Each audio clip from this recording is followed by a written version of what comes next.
فاتح الهند د هندوستان فاتح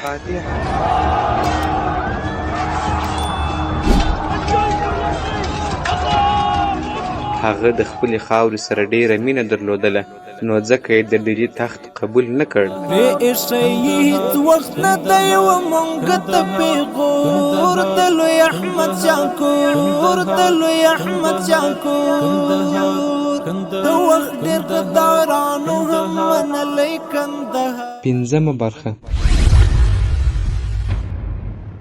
په تېره برخه کې مو واورېدل چې زیات شمېر هندوان وتښتېدله او سنګرونه یې خالي کړله او ډهلي ته ولاړله. داسې معلومېده چې د مغولو ماته رانږدې ده. اوس د خپلو ټولو پټو استعدادونو سره راپورته سوله او پر رامخه کېدونکو درانیانو باندې یې په کلکه یرغل وکړ. د شاه د خوا څخه ذوالفقار، سعادت خان، ناصر خان د ده ملاتړ وکړ.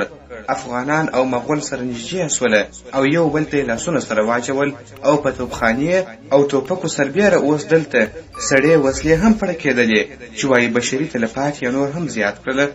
په دغه سرسخته جګړه کې منو په خپله هم دې ته مجبور و چې د افغانانو را دمخه کېدل د غشو په باران سره وتروي او داسې ویل سوي چې د پر دښمنانو باندې دوې کڅوړې غشي وغورولې. جګړه ډېره سخته وه او په خپله منو هم د یوې مرمۍ په واسطه باندې وګرول سو. د ده ورور فخرالدین په پښه باندې ټپي سو او د جلندر دواب ادین بیګ خان 2 ځایه په ګولۍ باندې ولګېدی. نور زیات شمېر افسران ووژل سول. دوی په دغه بحراني شیبه کې وه چې د مغولو د امپراتورۍ سرنوشت په هغه تعادل پورې تړلی و کوم چې ابوالمنصور خان د دراني سیالانو په مقابل کې د قوې په تجدید سره خپل ځان چمتو کړ. په عین حال کې افغانان په راسته خوا کې د صفدر جنگ لخوا چې د مغولو د چپاړه لارښوونه یې کوله پر شا وتمبوله. د احمدشاه په امر باندې یوه ټولۍ افغانان او 200 اوښ سپاره د ابومنصور خان صفدر په مقابل کې ولېږول سول. اوښ سپرو یو جګ ځای ونیوی او له هغه څخه یې پر هندیانو باندې ډزې برابرې کړلې. په دې سبب باندې صفدر پر خپل پیل باندې سپور سو چې د خپل پوځ لارښوونه وکړي. د 1900 تنه فارسي سپاره د خپلې فرقې څخه راجلا کړله او پیاده یې کړله. بیا یې همداسې پیاده ولېږله چې پر افغاني اوښ سپرو باندې برید وکړي. فارسیانو په خپلو اوږدو توپکانو باندې پر افغانانو ګولۍ وورولې او د هغوی یو شمېر یې ووژله او د دوی په یو شمېر اوښانو باندې یې چپاو یووړ او ویې نیوله. پاته افغانانو چې خپل شمېر لږ ولیدی نو خپلې اصلي فرقې ته پر شا باندې ولاړله. احمدشاه د افغانانو یو لښکر ورواستوی چې د لاسه وتلي اوښ سپاره بیا ونیسي، خو د جګ ځای څخه د فارسیانو د سختو ډزو له امله دا کار ترسره نه سو او مجبور و چې د زیاتو تلفاتو په ګاللو سره په ګډه وډه توګه بیرته راوګرځېږي. دغه پیښه په افغاني لیکو کې د اندېښنې سبب سوه او په نتیجه کې د صفدر د سپرو پرمختګ لاره هواره کړله. په دې ډول د دوی د پوځ چپه لوري چې د صفدر خان په مقابل کې وه په بري سره پر شا وتمبوله. ابوالمنصور خان د فراغت او ساه اخیستلو لپاره په سختۍ سره وخت پیدا کړ. دا وخت پر منو باندې د مخ د خوا څخه او پر شهزاده باندې د منځ له خوا څخه د افغانانو د فشار خبر هغه ته راورسېدی. د په بیړه سره د دوی مرستې ته ورودانګله. د هغه د نوې قوې په راتلو سره چې یو شمېر درانه توپونه او 900 اوښوالا پکښې کې وه، د افغانانو پر لور د ده توپونه او ټوپکونه د پرله پسې ډزو سره یو ځای یرغل پیل کړ. د منو، شهزاده او ناصر خان لښکر هم زړورتیا وموندله او په زیاتونکي شجاعت سره وجنګېدله. دغو ټولو شیانو افغانان چې شاوخوا ترې ډېر زیات شمېر چاپېره وه هک پک حیران کړله او له هغو سره مقابله کول ورته ناممکن معلومېدله.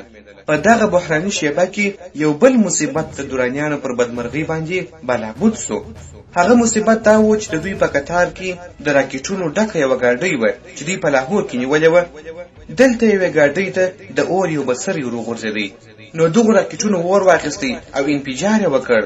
راکېټونه په هوا سوله او بیرته پر همدغه لښکر باندې راولوېدله. د دغه لمبو او اور څخه و نورو ګاډیانو ته هم او نورو راکېټونو ته هم بڅري ورغللې. هغوی هم په هوا سوله. د دغه مصیبت له امله 1000 تنه افغانان او 1000 تنه فارسیان په لمبو کې وسوځل سول. دوی د دغه راکېټونو غږ د یوې بدې بلا د راتلو په توګه په کرکه باندې وبلله چې دا بلا د هندوستان څخه راغلې او د احمدشاه د موندلو لپاره په هوا کې ګرځېدله.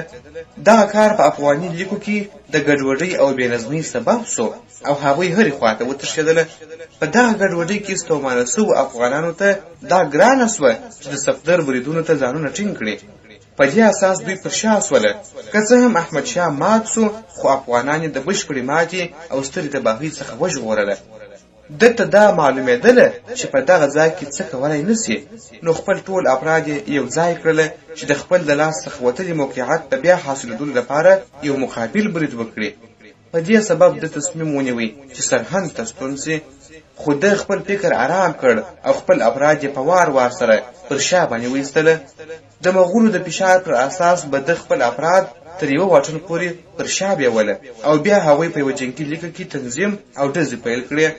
د مازدیګر خواته د یوې وړینې او خاورینې کلا ته چې د منورپور او سرهند ترمنځ وه راوګرځېدی او هغه یې ونیوله. په دغه ځای کې د مغولو پر وړاندې کېدونکي پوځ باندې ډزې پیل کړې او د هغو را د مخه کېدل یې د خنډ سره مخامخ کړله. کله چې توپونه راورسېدل، تیاره سوله او مغول د خپل کیمپ لور ته پر شا سوله.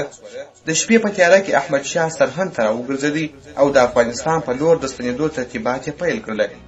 مغولو هیله درلودله چې دی به بیا د جګړې ډګر ته راووځي، خو کله چې دی را نغلی نو هغوی خپل مخبران د باندې ولېږله چې دا معلومه کړي چې احمدشاه چیرې ولاړی. خو هغوی یوازې له دې اوازې سره راستانه سوله چې دی په جګړه کې وژل سوی او یا لږ تر لږه سخت ټپي سوی دی. احمدشاه یو څو پایې سپک توپونه د دښمن د مصروف ساتلو په غرض واستوله، خو په خپله لاهور ته د خزانې او سامانونو د لېږلو په ترتیباتو باندې بوخت سو. دلته نو احمدشاه شهزاده ته محمد تقي خان د سولې لپاره د یو پیغام سره ولېږي چې پکښې دا څرګنده سوې وه چې که نادر ته ورکړل سوي سیمې احمدشاه ته پرېښودل سي، دی به خپل هېواد ته بیرته وګرځېږي. منو او شهزاده د دغسې هر ډول خبرو د اورېدو لپاره حوصله نه درلودله او یو توند ځواب یې بیرته ولېږي. افغانانو په نمایشي توګه د سولې د شرایطو په نه منل کېدو باندې ځانونه خفه وښودله او بیا جګړې ته حاضر سوه. خو په حقیقت کې دغه اقدام او دغه پیغام ټول د دې لپاره و چې شهزاده او صفدر وغولوي او په خوندي ډول خپله خزانه او سامانونه د سرهند څخه وباسي چې د مغولو د منګولو څخه وژغورل سي. اصلي پوځ په پټه سره په ځنګل کې د خپلو مالونو او یو شمېر غوره بندیانو سره چې د علي احمد خان زامن پکښې شامل وه پر هغه لاره باندې ولاړی او دا یوازې د احمدشاه ګارډ و چې د مغولو سره یې د پټ پټاني لوبې کولې او هغوی د اصلي موضوع څخه په دې توګه لرې وساتله. بیا دغه وروستی پوځ هم د سترګو څخه پناه سو او مخکې له دې چې افغانان تعقیب سي، دوی خپل ځانونه لودیانې ته ورسول او بیا ولاهور ته وخوځېدله. مغولو په دوه دلیلونو سره افغانان د وتلو په وخت کې تعقیب نه کړه. لومړی دلیل دا و چې د شهزاده احمد پلار امپراتور محمد شاه ډېر ناروغه و او شهزاده چې د پوځ مشر و ډهلي ته د راستنېدو لپاره په اندېښنه او تکل کې و. خو نواب صفدر تر شهزاده هم زیات په فکر او اندېښنه کې لوېدلی و. هغه د نوي صدر اعظم په توګه هیله په زړه کې درلودله. د شهزاده د امر څخه په دې برخه کې ډډه وکړه چې په لاهور باندې ور وړاندې سي. خو سربیره پر دې بیا هم شهزاده ته د امپراتور لخوا یو لیک راستول سوی و چې امپراتور محمد شاه په داسې حال کې مړ سو چې شهزاده لا ډهلي ته د تګ په لاره کې و. دوهم دلیل دا و چې د وزیر قمرالدین مرګ نه یوازې د منورپور د جګړې د وطن پالنې اتل پناه کړ، بلکې د هڅونې او ملاتړ د هیلو قهرمان یې له منځه یووړ. صفدر د وزیر قمرالدین یو پخوانی سیال و او هغه داسې کوم کار نه کاوه چې د هرې خوا څخه د منو ګټې تامین کړي. احمدشاه د سرهند څخه په دویم پړاو کې په کندهار کې د خپل وراره لقمان خان د بغاوت څخه خبر سو. په دې اساس احمدشاه خپل هیواد ته د بیرته تګ بیړه درلودله. دی په لاهور کې د لخپترای د ځپلو لپاره زیات وخت په لاهور کې پاته نه سو. لخپترای څو ورځې وړاندې د کاسور افغان جلخان د لاهور څخه ایستلی و او د دغه ځای اداره په خپل لاس کې نیولې وه. لخپترای په جګړه کې د درانیانو د ماتې خوړلو څخه د خبرېدو سره سم جلخان ته یو پیغام ولېږي چې په هغه کې ده ته داسې لیکلي وه: ستا واکمن مات سوی دی او ترشېدلی دی. دا به ستا لپاره هم ښه وي چې په روغه توګه وتښتې، که نه نو ته به بندي سې. جلخان په پټه د لاهور څخه ووتی او لرې ولاړی. احمدشاه په لاهور کې محض دومره وخت ته اړتیا درلودله چې خپل سامانونه ټول او ویلېږي. د هغه څخه وروسته دی کندهار ته را روان سو. داسې معلومیږي چې احمدشاه افغانستان ته د خپلو ټولو سامانونو د وړلو توان نه درلودی. او لکه چې د ډیلي پیښې ثبت کړې وه د ده ځینې مال مهدي قلي خان د لاهور څخه راوړ او ډیلي ته راورسېدی. احمدشاه د لاهور څخه د تګ په لاره کې د سیک سردارانو د خوا وځورول سو. په سیکانو باندې د ولایتي مرکزونو څخه د فشار د کمېدو له امله دوی هوارو سیمو ته راتوی سوله او د هغه چانس څخه یې ګټه واخیستله کوم چې د افغانانو د تیښتې څخه دوی ته په لاس ورغلې وه. سردار چرهارد سنګ د احمدشاه د پوځ پر اخرنۍ برخه باندې تر اباسین پورې دردونکي او پاخه یرغلونه وکړل او له هغه څخه یو شمېر اسان او نور سامان ترلاسه کړل. هغه لومړی کار چې احمدشاه کندهار ته د رسېدو وروسته د هغه په اجرا باندې مکلف و هغه د خپل وراره لقمان د جنگ او بغاوت غلي کول و. لقمان خان د احمدشاه د مشر ورور ذوالفقار خان زوی و. احمدشاه به تل هغه د خپل زوی په څېر ګاڼه. د غزني او کابل په لور د روانېدو پر وخت باندې هغه په کندهار کې د خپل مرستیال په توګه وګماري. کله چې احمدشاه د خپل هیواد څخه د باندې په هند کې په خپل پوځي عملیاتو بوخت و نو په دغه وخت کې د نظر لوېدو قبیلې ځینې ناراض او کوچاني خلک د لقمان په شاوخوا راټول سوله او د یو فرصت په هیله یې دوی د خپلواکۍ د اعلانولو لپاره وهڅوي. لقمان خان په خپله هم له ډېرې مودې راهیسې دغسې هیلې په زړه کې ساتلې. د احمدشاه ځینې با تجربه او پخواني خدمتګاران او افسران لرې کړل او پر ځای خپل خوښې کسان وګمارله او په دې ډول د هیواد د ادارې لپاره د احمدشاه پخواني ترتیبات ګډوډ کړل. خو کندهار ته د احمدشاه د راستنېدو د خبر له رسېدو څخه مخکې د لقمان پلویان په هماغه لومړۍ شپه خپلو کورونو ته په پټه باندې خپاره سوله. په دې ډول کله چې ټول کسان د ده له شاوخوا څخه وترشېدل نو دا وخت د په عیني توګه حقایق درک کړله. د اوس کولی سوای چې د خپلې سزا انتظار ولري په دغه ژمنه سره چې دی به په راتلونکي کې ښه سلوک وکړي د بخښنې لپاره احمدشاه ته منځګړي واستول. احمدشاه د خپل حضور ته راوغوښتی او د خپلې چوکۍ څخه یې ګوښه او زندان ته یې ولېږي. د لقمان خان د بغاوت د ټکولو وروسته احمدشاه د خپل هیواد کراري او امنیت احساس کړ. دوبی یې په کندهار کې د راتلونکي پوځي برید په تیاریو باندې تیر کړ او د هغې لږ موده وروسته دی مجبور و چې دوه شیانو ته پاملرنه واړوي. لومړی دا چې په هند کې خپل حیثیت بیا لاسته راوړي. دویم د هرات نیول و. دا صحیح و چې هرات د ابدالي قبیلې استوګنځای او یو غوره افغاني ولایت ګڼل کېدی او لا تر دغه وخته د پارسیانو په واک کې و. له هغه پرته د افغانستان استحکام ممکن کېدلی نه سوای. خو احمدشاه په درو دلایلو باندې په هند باندې د برید کولو پخوا تصمیم ونیوی. لومړی دلیل دا و چې د منورپور د جګړې امیر معین الملک چې په میر منو باندې مشهور و دا وخت د پنجاب والی و. دغه میر منو د شهزاده احمد یعنی د امپراتور محمد شاه زوی چې په وروسته کې دغه شهزاده احمد هم د امپراتور احمد شاه په نوم یادېدی د هغه د خوا څخه د ډیلي لور ته د تګ څخه وړاندې پر دغه چوکۍ باندې ګمارل سوی و یعنی والي ګمارل سوی و. د پنجاب په حکومت کې خپل ځان کلک کړی و او د افغانستان په ختیځ سرحد کې ورځ په ورځ مادي او پوځي قوت د زیاتېدو په حال کې معلومېدی. د کولای سوای چې د احمدشاه د غایب کېدو په صورت کې پېښور او سرحدي سیمې په اسانۍ سره تر ګواښ لاندې ونیسي. دویم دلیل دا و د کابل پخوانی والي ناصر خان بیا د کابل د والي په توګه ګمارل سوی و. دی لاهور ته راغی او دلته د کابل په بیا نیولو کې د دغه ځای حکمران معین الملک ورسره ژمنه وکړه. نو که چیرې په دغه وخت کې پر هرات باندې احمدشاه د برید تکل کړی وای نو کابل هرومرو د ناصر خان او منو د ګډو قواو تر ګواښ لاندې راتلای سوای. دریم دلیل دا و چې په هند کې د ماتې د سپکاوي له مخې د په پارسیانو باندې د هرات په نیولو کې په غرور سره برید نه سوای کولی ځکه پارسیانو د هند د فاتحانو په توګه برم ګټلی و. د ډیلي په شاهي دربار کې د سیاسي حالت پر اساس په هند باندې برید کول دا وخت مناسب معلومېدی. شهزاده احمد د احمدشاه په نامه باندې د هند امپراتور په حیث تاج پر سر کړ. نوی امپراتور په حرم کې لوی سوی و او د جنگ او ادارې هنر یې زده کړی نه و. دی چې طبیعتا غبي لټ مزاجه او په شهواني خوندونو کې عادت و د حرم د غلامانو د یوې عالیې په توګه ګڼل کېدی او د ده خودخوا او بېباکه درباریان ساس ته نڅېدله. صدر اعظم صفدر د دولت د استحکام په ځای د خپلو شخصي طرفګنیو او غچ اخیستلو د سرته رسولو په فکر کې ډوب و. د پخواني سیال قمرالدین په توګه په پټه باندې دا پلان درلودی چې د میر منو قدرت هغه ته د سیالانو پر پیدا کولو سره راکښته کړي.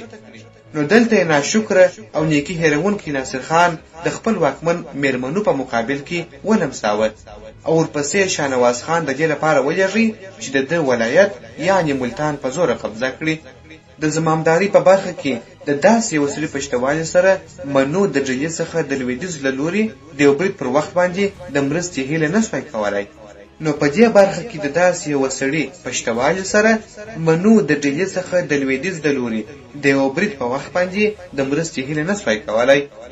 د پنجاب د ولایت سوله او آرامي هم کله ناکله په خپله د سیکانو د زیاتېدونکي قوت له امله د ګډوډۍ سره مخامخ وه.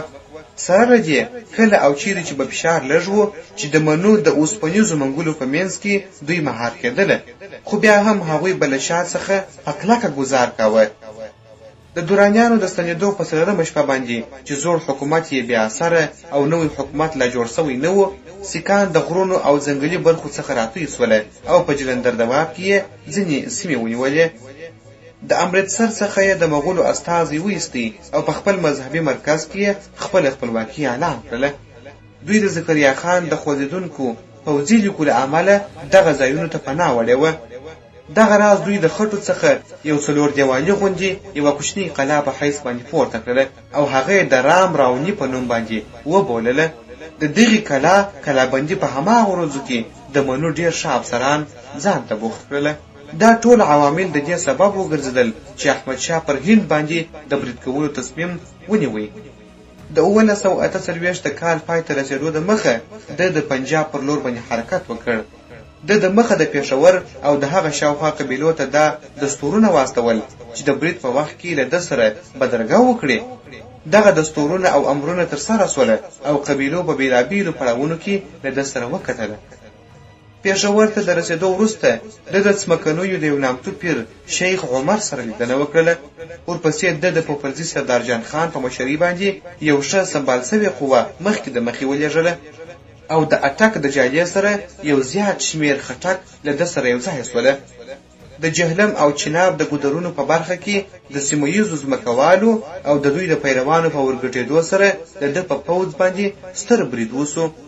احمد شاه په جهان خان پسې ورغی او ډېر ژر په دې پوه سو چې د چناب بله غاړه معین الملک یعنې میر منو نیولې ده او ګودر یې تړلی دي، نو له دې امله یې امر وکړ چې دلته واړوي. کله چې میر منو د لاهور لور ته د احمد شاه د وړاندې کېدو خبر سو، نو خپل دفاعي ترتیبات یې پیل کړل او د لاهور څخه د باندې راووتی چې په چناب باندې د یرغلګرو د پرمختګ مخه وتړي. د خپل غیابت په وخت کې سید عوض خان په لاهور کې د چارو سرته رسولو لپاره د خپل مرستیال په توګه ګمارلی و. دی دا وخت د 2 میاشتو راهیسې د خپل پوځ د معاش ورکولو باقي و او د لخپترای څخه یې وغوښتل چې هغوی ته خپل معاشونه ورکړي، خو د دیوان د راپور پر اساس په دغو سختو ورځو کې پیسې ټولېدلی نه سوای. نو له دې امله منو مجبور و چې د خپلې خزانې دروازې خلاصې کړي او خپلو افرادو ته معاش ورکړي او په دې ډول هغوی جګړې ته تیار کړي. په داسې حال کې چې ډیلي ته یې په چټکۍ سره د قوې د نوي کېدلو لپاره پیغامونه هم ولېږله. د درانیانو د مقابلې لپاره د لاهور څخه راووتی او په سهدره کې یې خپل کیمپ ودروي. د جلندر دواب عدیم بیگ خان او مهدي علي خان د 2 غوره بدرګوال وه. کله چې د ولیدل د درانیانو د مقابلې پوره توان نه لري، نو یې د یو ستر برید د خطر سره ځان مخامخ کولی نه سوای او د ډیلي څخه د نوې قوې د رسېدو لپاره یې انتظار وایستی. د دواړو خواو ترمنځ د څه وخت لپاره کوچنیو ټکرونو دوام درلودی او کومه پرېکنده جګړه ونه سوله. دا وخت یو بل پلان د احمدشاه فکر ته راغی. د خپل پوځ په 2 برخو باندې وویشي. یوه برخه د خپلې قومندې لاندې وساتله چې د هغې په وسیله باندې میر منو په سهدره کې مصروف کړي، او بله برخه د خپل جنرال سردار جان خان تر څارنې لاندې ونیوله او هغه ته امر وکړ چې د منو د شاوخوا پوځ وځوروي او د لاهور په چاپېره سیمه باندې یرغل وکړي. جان خان ټوله سیمه ویجاړه کړله او هر چیرې چې به ورسېدی ډزې به یې کولې او توره به یې راویستله او بیا دی ډېر لرې ولاړی لاهور ته مخامخ شهدرې ته راغی. کله چې راورسېدی مخ یې بنده ولیدله او وایې نه سوای کولی چې له هغه ځای څخه واوړي او ښار ونیسي. عوض خان دفاع وکړه او د درانیانو لور ته یې ډزې کولې. کله چې جان خان د ښار په نیولو کې ځان بریالی ونه لیدی نو د 2 میاشتو خرابۍ او ویجاړۍ وروسته خپل اصلي پوځ ته بیرته راستون سو. یو ورځ کله چې جان خان په شهدره کې اړولې وه او د پنجاب مرکز یې تر تهدید لاندې نیولی و، نو دا وخت نواب کاپور سینګ چې د سیکانو د روحاني پوځ مشر و د ښار د ګډوډۍ څخه ګټه واخیستله او د ښاریانو په خوښه د 100 تنو سپرو له یوې کوچنۍ ډلې سره ښار ته ننوتی او د کوټوالۍ په یو دفتر کې یې ځان ټینګ کړ. د ده مقصد په څرګند ډول دا و چې په دغه ګډوډۍ کې تر ممکنه حده پورې د ښار د مالیاتي مرکز څخه پیسې ترلاسه کړي او بیا په پټه د خپل اصلي کیمپ خواته ستون سي. دا همدا دلیل ښکاره کوي چې د ده تر شاوخوا لږ شمېر کسان راغونډ سوي وه او په همدې سبب کله چې د میر منو د مرستیال لخوا د ده په مقابل کې د پوځ لیږلو لپاره ډول ووهل سو، دی د ښار څخه وتښتېدی. چناب ته ورونو، د چناب نوم د چان او آب څخه ترکیب دی چې پکښې چان د سپوږمۍ معنا لري او آب د اوبو معنا لري.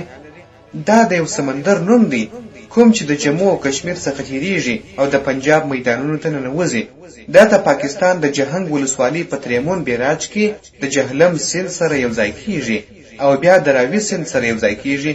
د چناب سیند ټول اوږدوالی 960 کیلومتره دی او د سیند حوزو په تړون کې د پاکستان حق په رسمیت پیژندل شوی دی. نو دغه چناب ته د درانیانو د رسېدو او د جهان خان په وسیله باندې د سیمې د خرابېدو څخه پرله پسې ډلې ته خبرونه رسېدله او د امپراتور او وزیر غوږ ته رسول کېدله. خو هیڅ یو په دې فکر کې نه و چې د لاهور والي ته د مرستې لپاره پیسې او پوځونه واستول سي. وزیر هیڅ نه غوښتل چې د ده د تنګسۍ او کړاو څخه خبر سي. په دې ډول میر منو د مرکزي حکومت لخوا خپل منابعو ته یوازې پرېښودل سو. څرنګه چې جهان خان د لاهور د چوکیو د نیولو او په ښار باندې د حملې په برخه کې بریالی نه سو او د احمدشاه کیمپ خواته راستون سو، نو په دغه وخت کې د احمدشاه د خوا یو استازی راورسېدی. استازی محراب خان و چې احمدشاه د یو لیک سره معین الملک ته استولی و او د هغه څخه یې وغوښتل چې ځان تسلیم کړي. معین په اسانۍ سره دغه غوښتنه ومنله او پیر شیخ عبدالقادر او علامه مولوي عبدالله ورولېږله چې د سولې شرایط او مواد ورسره فیصله کړي. دلته نو د هندي مورچلونو څخه د احمدشاه د اوسېدو تر ځای پورې دا ټوله لار د تورو په سایو باندې پټه سوله او درانیان داسې ویرونکي معلومېدله چې وینه ترې په رګو کې وچېدله او د قرآن کلمې ژبې ته راتللې. مغرور خان د شیخ پر سر باندې 100 دیناره تاو کړله او ویې شیندله. د هغه وروسته بدرګوال د ده څخه ګوښه سول او جهان خان دی د خپلو سپرو سره په بدرګه باندې احمدشاه ته ولېږي. احمدشاه د شیخ عبدالقادر او مولوي عبدالله د ستړې مسې لپاره د خپلې خیمې څخه راووتی او د یو پیر او استازي د شان سره واړ ښه راغلاست ورته ویلي او هغوی ته وویل سوله چې احمدشاه د سرو زرو او نورو سوغاتونو په منلو سره چې د منو لخوا ورته لېږل سوي وه زیات خوشحاله سو او د سولې شرایط د دواړو خواو په رضایت باندې پای ته ورسېدله.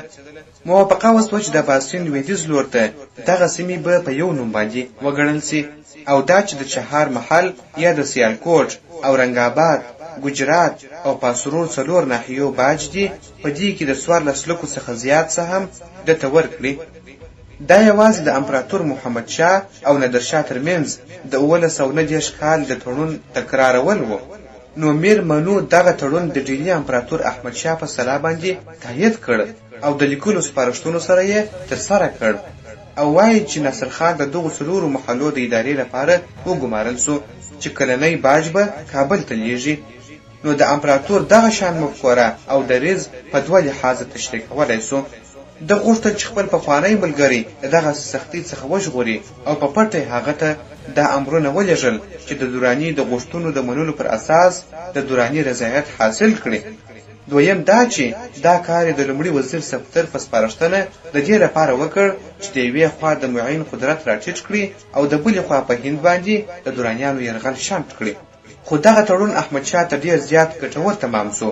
د منورپور نیونکی پر ګونډو کړ او د ختیځ څخه د مغولو ویره لرې کړله. د 14 لکو باج د زیرمو د زیاتېدو سبب وګرځېدی او د دې ټولو علاوه د دې اعتبار په هند او خپل وطن کې د ده په نامه باندې اداره کړل.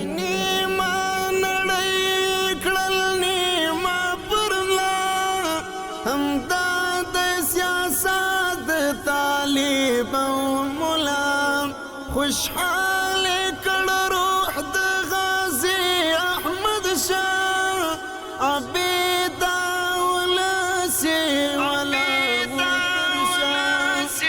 ولاړ ترشا د وخت د بلال خوږ اذان دی وطن شملانی د پلار د چګران دی وطن دلبر دی جگر دی جانان دی وطن امید دی ارزو درمان دی وطن پټو می دورور دی پړو نه د مور شملانی د پلار د چګران دی وطن شملانی د پلار د چګران دی وطن